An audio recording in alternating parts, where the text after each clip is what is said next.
Well, what did people around the world have to say? We'll take a look at this. Over in Mexico, Esto newspaper had to say about Santi Gimenez, perdona a su ex, forgiving his ex, something that nobody should ever do. And then in Italy, Corriere, how am I saying it? Corriere dello Sport. There you go. The R doesn't roll for us Puerto Ricans. Over in Italy, the slip up. And then another newspaper in Italy, La Gazzetta dello Sport. What a disappointment. What a disappointment indeed. And this is something that we're going to dig into. But first, let's take a listen to what Walker and Reijnders had to say post-game. They scored one goal, we didn't.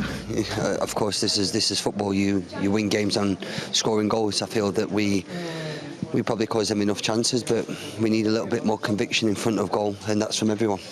Today, how we played, the aggressiveness in attacking, in defending, it was not good. We knew they are dangerous in the counter-attack, and they scored one from it. And yeah, it had to be much better today. And yeah, we didn't show our qualities today, and now we have to do it better in the return. This is what I want to know. For me, was it more that Feyenoord came into this game so good, or was Milan just that bad, or was it a mix of both? Naturally, it's a combination of both. You'd expect more from Milan on a Champions League night. Feyenoord and the Cope, this was their game. This was their game to win, to get a result and take a result back to Milan. Their best player was the best player on the pitch. You can't ask for more than that for a hopeful team, especially when they took your previous best player, who didn't shine at all. I want to add too that Feyenoord just sacked their manager, right? They haven't had the results in the big games, which is what led to the sacking of their manager. And so you would say this team maybe is not where they should be heading into a big match like this in Champions League. Milan, as the new manager in Conceição, they added some pieces. The excitement's there. So you would think coming into this, and you're both right to predict that Milan would win this game. But it felt like the way they were organized, if you watched the game, the lines were well off. Fofana's supposed to be defensive midfielder. There were times where he's in front of Christian Pulisic, in front of Reijnders. Where's the stability? If you're looking at the back line, the gap between the back line and midfield, it was crazy, lagoons of space, as you would say. And so for Feyenoord, once they broke pressure, they had a lot of time and space, and Igor Paixão was phenomenal. I mean, we're talking, he looked world-class in this match. But I think when it comes down to organization and the lines, the tactics were off in this game. Yeah, look, you guys know I follow this team week in and week out. I've gotten used to, under Conceição, slow starts. This, I still think, in the end, is their best lineup. Reijnders plays a little bit deeper at this point. This is more a 4-2-3-1 with João Felix as a true number 10, who actually like the movement. Some things didn't come off yesterday, and I know that's been sort of a story of his career, but I still like the things that he offers. The left side of the field was non-existent yesterday, right? The Pulisic was non-existent in this game yesterday. Kyle Walker was left on an island with Paixão. What I'm not used to under Conceição is them not responding in the second half. Are you frustrated when you watch Leão? It's frustrating because flopping on the place when he doesn't need to do that. If we let this one go a little bit, this is the play where he laid on the ground and then the ball came crossed in and he got right back up. And I'm thinking, like, if you're maybe just a little bit more engaged, but those are the moments that are frustrating with this Milan side. His breakaway. His clearest opportunity. I forget which defender it was. Was it Reed or was it Milamba from the... Reed, the right back. Was it the right back that he cut across or started chasing him? Leão had an opportunity to finish, and the defender ended up getting a touch to pop that ball the other direction. It was incredible defensive work, but you would think Leão, out of all people, if he has a breakaway from midfield, he's going to score those opportunities. And back to your point, just very quickly about slow starts. This was Feyenoord's quickest start ever in the Champions League. It was their earliest goal in the Champions League, period. So to find these opportunities, and Maignan can make mistakes. He shouldn't make mistakes, but mistakes happen in football, right? You get over it. How many times has this Milan side under Conceição they've had to get over a slow start, overturn a deficit, find 2 goals in the 90th minute to beat a Parma, find late goals to beat Juve in the Supercopa. It's heroic. I'll give him that. Is it sustainable? Is a question over the long term. If you're always getting off to a slow start, and it's not an anomaly over what he's coached 12, 13 games, it seems more of a trend at this point. Charlie, this was the first time that we saw Conceição play Christian Pulisic, Rafael Leão, Santi Gimenez, and Joao Felix all together.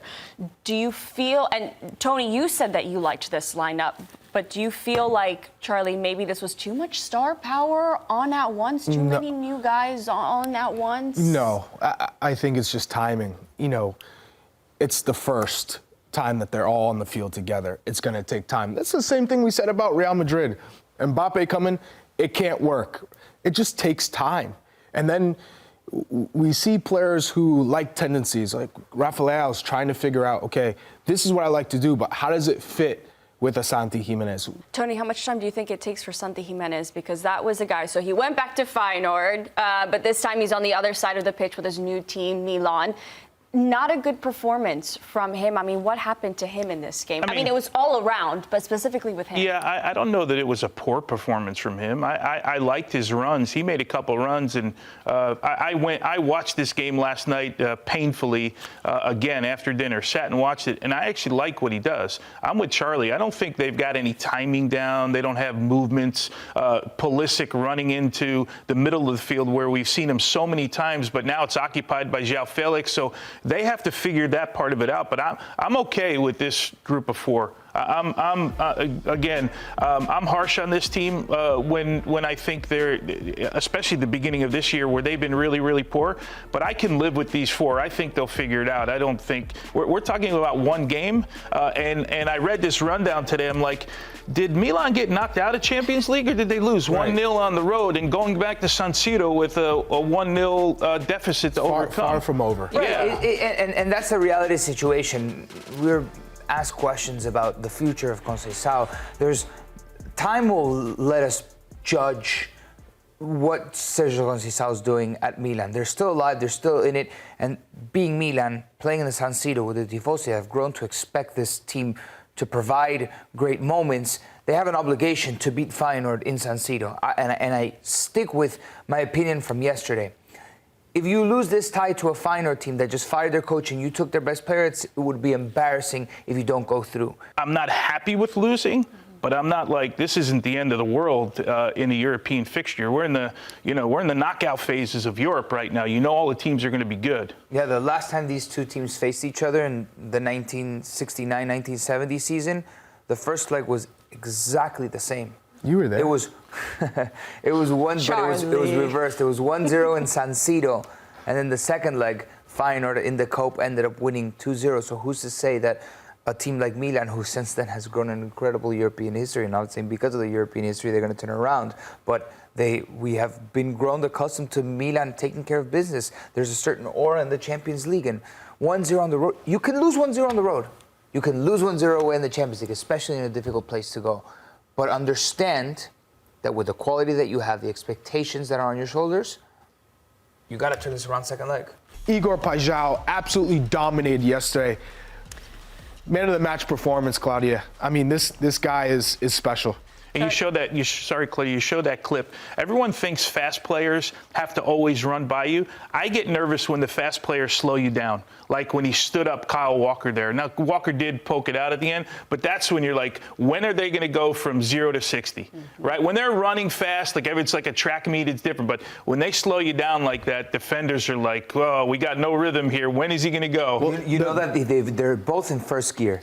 He waited for him, right? They're both in first gear. They're waiting. Who can hit fourth gear quicker? And Paixão knows that he can jump from first to third immediately. I love that battle. Yeah. Especially Brazilian. When he starts throwing like a Charlie Davies back in the day. It's whenever you're faced up 1v1 with a defender. And if I'm playing against someone who is also fast or quick, I know that if they're on the half turn and they're trying to shepherd me one way or the other, either way, they're ready for me to take a touch and go. But it was great on Paixão because he saw Kyle Walker was ready, but then Kyle Walker went to him square. And at that moment, that's when you say, now's my chance to go. And you saw it. It worked to perfection. So it's almost like you're dancing with your partner, the defender that's with you. You're waiting for him to make that one mistake, and as soon as he goes flat-footed, you go.